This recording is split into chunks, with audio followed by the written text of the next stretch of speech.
front, and we think that we're going to get it done by the end of the year. Steve?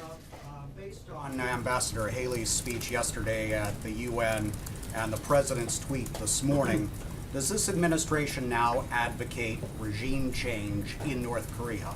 And if not, why not? This administration is focused on one big thing when it comes to North Korea, and that's denuclearization of the Korean Peninsula. That's our number one priority. That's what we're focused on. Anything beyond that is not the priority at this point. Jill? Sarah, I want to ask about the videos that the president tweeted yesterday.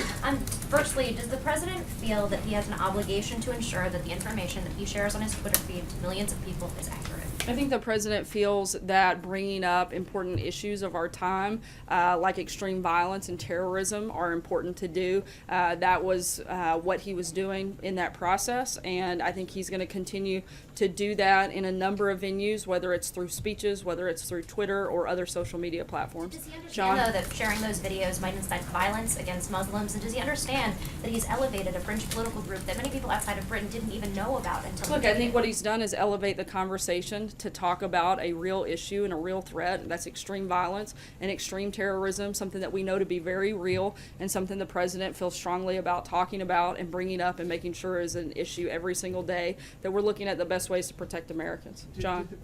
On that point, Sarah, did the president, when he retweeted Jada Franson, know who she was?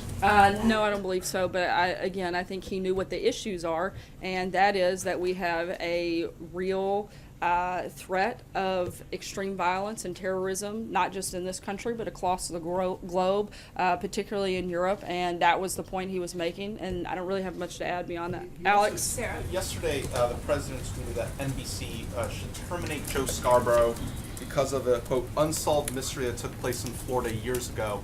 Why did President Trump think it was appropriate to seemingly reference the death of Lori Klaustis in 2001, and does he think Scarborough is responsible for the death of his former aide? I don't have anything to add on that front beyond the tweet. April?